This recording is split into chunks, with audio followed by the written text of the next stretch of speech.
दोस्तों, मैं आरिफ खान एक बार फिर क्राइम एक्सपोजर न्यूज़ रूम से आपके सामने नए मुद्दों और ताज़ा खबरों के साथ।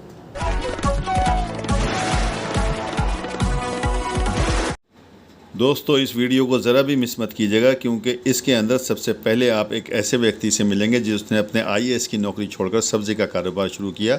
यानी इतनी बड़ी नौकरी छोड़ने के बाद में उसने सब्ज़ी बेचना शुरू करी।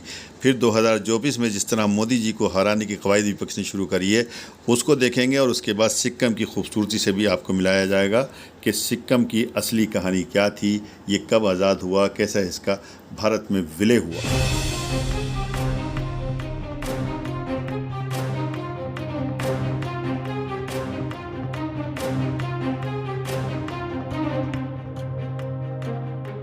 एक आईएएस अधिकारी की सैलरी 56,000 से लेकर 2.5 लाख रुपए तक होती है। इसके अलावा और भी कई सरकारी सुख सुविधाएं एक अफसर को मिलती है। गाड़ी बंगला मिलता है, शाही ठाठ होते हैं, लेकिन इन सब के लिए कड़ी मेहनत करनी पड़ती है। सालों लगाकर कड़ी मेहनत के बाद एक युवा आईएएस अफसर बन पाता है। लाखों युवा आईएएस अफसर बनने का सपना लेकर एग्जाम देते हैं, लेकिन ये सपना कुछ ही लोगों का पूरा हो पाता है। ऐसे ठाट बाट और इतनी मेहनत से मिली नौकरी को छोड़ना किसी के लिए भी संभव नहीं है।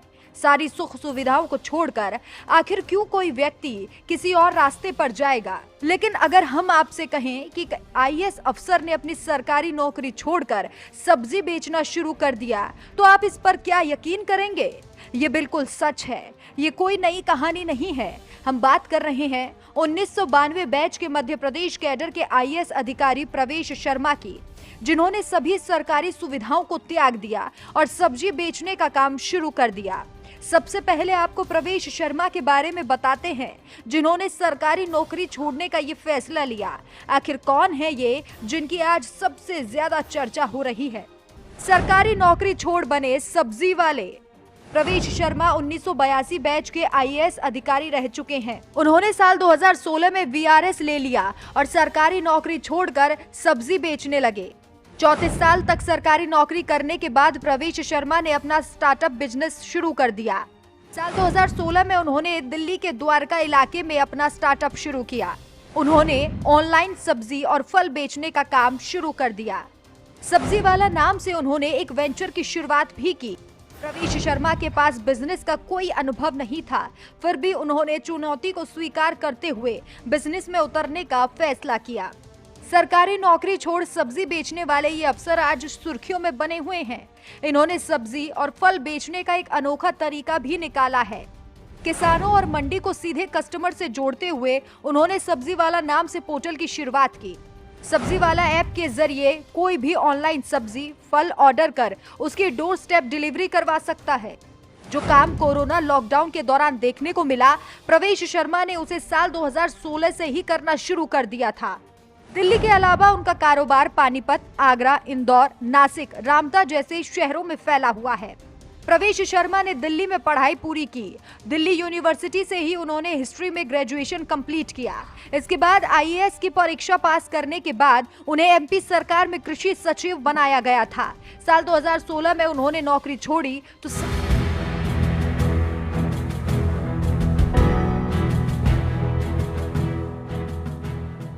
2024 करीब आते आते सभी राजनीतिक पार्टियां जुट गई, चुनाव जीतने के लिए नहीं बल्कि नरेंद्र मोदी को सत्ता से उखाड़ फेंकने के लिए। विपक्ष को चाहिए कि दुनिया में भारत का नाम बड़ा कर रहे, देश के हित में काम कर रहे नरेंद्र मोदी सत्ता से हट जाएं, प्रधानमंत्री की कुर्सी से उतर जाएं, और उसके लिए भाई तैयारियां भी खूब जोर शोर से हो रही हैं। 23 जून को बिहार में एक महत्वपूर्ण बैठक होने जा रही है, जिसमें विपक्ष की कोई आम रणनीति बन सकती है। पीएम मोदी की लोकप्रियता, हिंदुत्व को बढ़ावा देने और उनके सरकार चलाने के तरीके से बीजेपी को तो फायदा हो रहा है, लेकिन लग रहा है जैसे यही सब विपक्ष की आंखों में खूब खटक रहा है। लेकिन विपक्ष केंद्रीय एजेंसियों की जांच का हवाला दे रहा है। विपक्ष के मुताबिक तो केंद्रीय जांच एजेंसियां बीजेपी की सेना हो चुकी है, इसलिए विपक्ष अब मोदी को सत्ता से हटाकर एक नई सरकार को सत्ता में लाना चाहता है। हालांकि ऐसा नहीं है कि बीजेपी विपक्ष का सामना करने के लिए पूरी तरह से तैयार है, बल्कि कई ऐसे मौके हैं जहां आंतरिक तौर पर बीजेपी को काफी मुश्किलों का सामना करना पड़ रहा है। महाराष्ट्र में शिवसेना के एक विज्ञापन से बीजेपी परेशान है, जिसमें मुख्यमंत्री एकनाथ शिंदे को डिप्टी सीएम देवेंद्र फडणवीस से ज्यादा लोकप्रिय बताया गया है। तमिलनाडु में बीजेपी की सहयोगी एआईएडीएमके ने पूर्व सीएम जयललिता पर प्रदेश भाजपा प्रमुख अन्नामलाई की टिप्पणी के बाद उनके खिलाफ एक प्रस्ताव पारित किया, जिससे बीजेपी परेशान है। इन दोनों राज्यों के अलावा बीजेपी के आंतरिक सर्वेक्षणों से भी पता चला है कि बिहार जैसे राज्य में बीजेपी को नुकसान उठाना पड़ सकता है, क्योंकि जेडीयू ने बीजेपी का साथ छोड़ दिया है। अब जब परेशानियां ऐसी हैं और इतनी हैं, तो क्या बीजेपी 2024 के पहले हाथ पर हाथ धरे बैठी है, या विपक्ष को मुंहतोड़ जवाब देने की बीजेपी के पास कोई रणनीति है? तो हम आपको बता दें कि रणनीति है। पीएम मोदी ने 2024 के लिए पूरा प्लान बनाकर तैयार कर लिया है। पीएम मोदी के नेतृत्व में बीजेपी ने भी अपने घोड़ों को दौड़ाना शुरू कर दिया है। 2024 की रेस को जीतने के लिए काम में तेजी लाना शुरू कर दिया है। सवाल ये कि क्या है रणनीति जिस पर काम करके 2024 में विपक्ष को शिकस्त देने की सोच रहे हैं नरेंद्र मोदी? तो इसका जवाब है, विपक्ष जिस तरह से सबको साथ लाने के लिए बैठक का आयोजन कर रहा है, ठीक वैसे ही एनडीए भी अंदर खाने बैठक ही कर रही है अपने पुराने सहयोगियों को साथ लाने के लिए। पीएम मोदी ने पार्टी के मुख्यमंत्रियों और उप मुख्यमंत्रियों के साथ हुई बैठक में पुराने सहयोगियों को फिर से जोड़ने के लिए कहा है। पीएम मोदी की इस रणनीति के परिणाम भी दिखने शुरू हो गए हैं। चंद्रबाबू नायडू के नेतृत्व वाली टीडीपी, जो आंध्र प्रदेश को विशेष राज्य का दर्जा देने के मुद्दे को लेकर साल 2018 में एनडीए का साथ छोड़ चुकी है, वो फिर एनडीए में शामिल हो सकती है। पंजाब की अकाली दल, जिसने 2020 में 3 कृषि विधेयकों के विरोध में एनडीए से अपना गठबंधन तोड़ दिया था, वो भी बीजेपी के साथ 2024 के चुनाव के लिए आ सकती है। कर्नाटक की जेडीएस के भी जल्द एनडीए में शामिल होने की चर्चा है। और ऐसा नहीं है कि बीजेपी सिर्फ बड़े दलों को साथ लेने के बारे में सोच रही है, बल्कि वो तो छोटे दलों को भी अपने साथ लाने के लिए जद्दोजहद शुरू कर चुकी है। बिहार में बीजेपी चिराग पासवान को अपने साथ ला सकती है। 2020 के बिहार चुनावों के पहले चिराग ने एनडीए से अलग होकर चुनाव लड़ा था, लेकिन अब वो बीजेपी के करीब आ रहे हैं। अभी हाल ही में मोकामा और गोपालगंज विधानसभा उपचुनाव के दौरान बीजेपी के लिए प्रचार भी किया था। जीतन राम मांझी की हम भी एनडीए में अगर दिखेगी तो कोई आश्चर्य की बात नहीं होगी। बिहार की विकासशील इंसान पार्टी के प्रमुख मुकेश सहनी भी बीजेपी के साथ आ सकते हैं। मुकेश सहनी मल्लाह जाति से आते हैं और अपनी जाति के लोगों को दलितों के रूप में मान्यता दिलवाना चाहते हैं। उत्तर प्रदेश में बीजेपी ओम प्रकाश राजभर को अपने साथ ले सकती है। ओम प्रकाश राजभर सुभाषपा के राष्ट्रीय अध्यक्ष हैं और 2022 के यूपी विधानसभा चुनाव के दौरान अखिलेश की तरफ आकर्षित हो गए थे, लेकिन अभी राजभर बीजेपी के नेताओं से लगातार मुलाकात कर रहे हैं। सुनने में आया है कि सीएम योगी से भी अभी हाल ही में मुलाकात की है। अगर राजभर साथ आते हैं तो बीजेपी को पूर्वांचल में फायदा हो सकता है। वैसे बीजेपी की इस रणनीति के बारे में नरेंद्र मोदी ने जिस तरह से विपक्ष को मुंहतोड़ जवाब देने के लिए अपनी रणनीति को तैयार किया है, उस पर बीजेपी ने जिस तरह से तेजी से काम करना भी शुरू कर दिया है। इसके राज्यों में सबसे खूबसूरत राज्य है, जो अपनी खूबसूरती और बायोडायवर्सिटी की वजह से पूरी दुनिया में जाना जाता है। साथ ही दुनिया की तीसरी सबसे ऊंची पर्वत चोटी कंचनजंगा भी इसी राज्य में मौजूद है। भारत के लिए सिक्किम एक हेरिटेज के अलावा भी बहुत ज्यादा जरूरी है, क्योंकि एक ऐसा राज्य है जिससे भारत चीन जैसे देश पर नजर रख पाता है। यानी अगर सिक्किम भारत का हिस्सा नहीं होता तो शायद चीन भारत के कई और राज्यों को भी अपने कब्जे में ले लेता। लेकिन दोस्तों, आपको ये जानकर हैरानी होगी कि आज़ादी के 28 साल तक सिक्किम भारत में शामिल नहीं था। लेकिन साल 1975 में बहुत सारे प्रयास के बाद कहीं जाकर सिक्किम भारतीय गणराज्य का हिस्सा बन पाया था। क्या था वो ऑपरेशन जिसे पूरा करने के लिए रॉ ने अपना सब कुछ दांव पर लगा दिया? आइए जानते हैं। ये बात आपको पता ही होगी कि आजादी के समय भारत में कई राज्य अलग अलग बिखरे हुए थे। उन्हीं अलग अलग बिखरी हुई रियासतों में एक रियासत या कहें कि राज्य सिक्किम भी था, जो भारत का हिस्सा नहीं था। उस समय वहां चोग्याल वंश का राज था।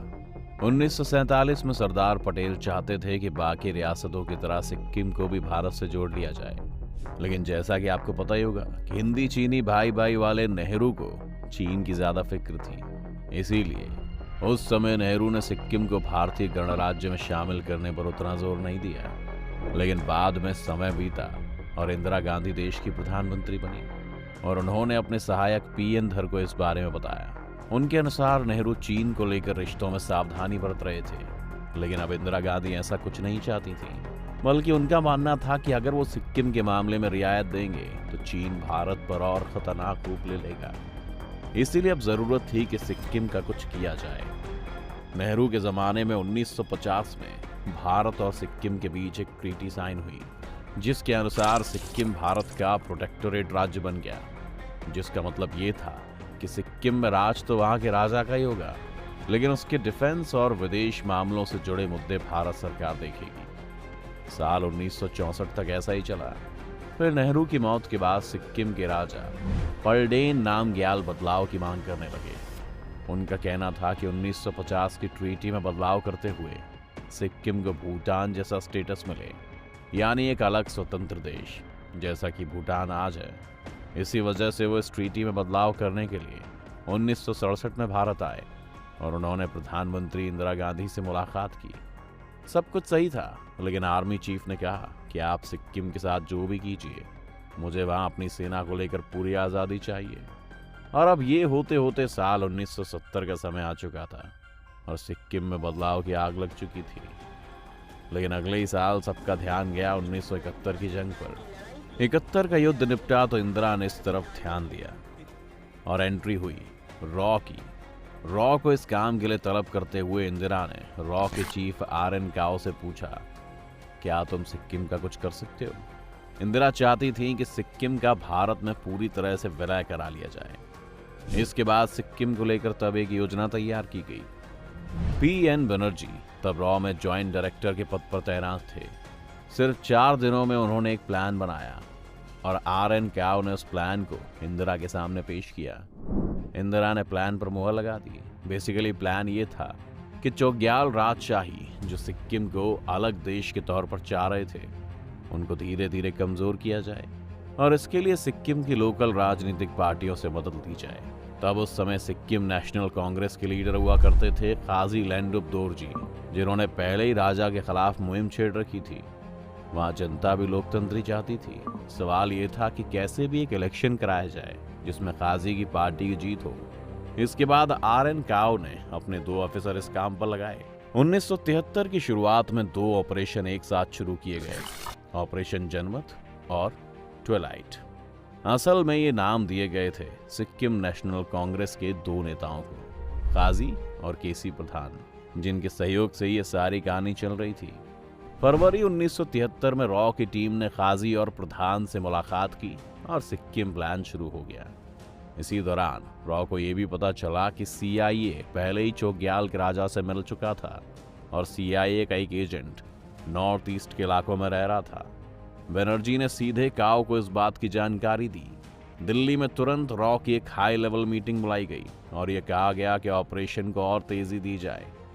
तेजी लाने के लिए जनता का विरोध इस लेवल पर पहुंचाया जाए कि मजबूरी में चोग्याल को भारत से मदद मांगने के लिए आना ही पड़े।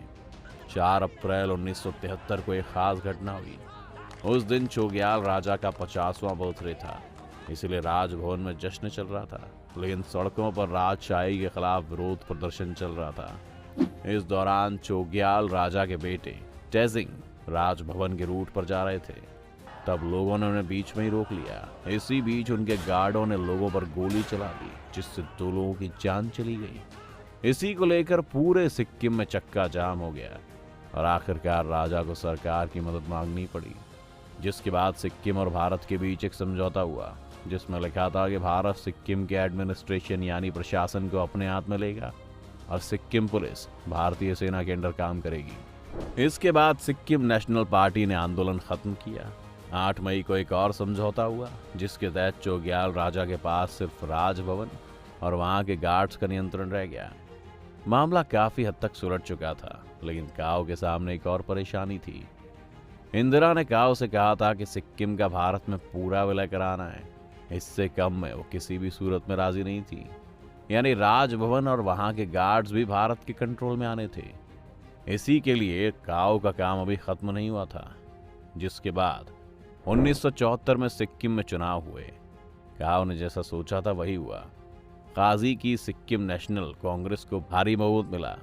चोग्याल को अंदाजा हो चुका था कि अब राजभवन भी उनके हिस्से में नहीं आना है, इसीलिए उन्होंने इंटरनेशनल लेवल पर यह मुद्दा उठाना शुरू किया। इसे देखते हुए रॉ ने सिक्किम ऑपरेशन का आखिरी हिस्सा शुरू किया, जिसके तहत जरूरी था कि बिना खून खराबे के राजभवन भी कंट्रोल में आ जाए। इस काम की शुरुआत विधानसभा से होनी थी, जहां काजी और उनकी पार्टी ने the government of Sikkim act 1974 सदन में पेश किया। एक्ट पारित हुआ और सिक्किम भारत का एसोसिएशन स्टेट बन गया। पूर्ण राज्य बनाने के लिए रेफरेंडम जरूरी था। उससे पहले एक आखिरी कदम जरूरी था, यानी राजभवन को अपने नियंत्रण में लेना, जहां भारी मात्रा में सिक्किम गार्ड्स तैनात थे और ये सब राजा के वफादार थे। बिना विधानसभा की अनुमति के सेना सीधे राजभवन पर कब्जा नहीं कर सकती थी।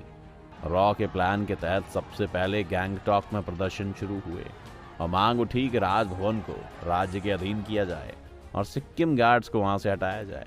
इसके बाद चोग्याल को लेकर योजना तैयार हुई, जिसके अनुसार चोग्याल को राजभवन से हटाकर इंडिया हाउस ले जाया जाएगा और बाद में उन्हें गैंगटॉक के बाहर एक गेस्ट हाउस में ट्रांसफर कर दिया जाएगा।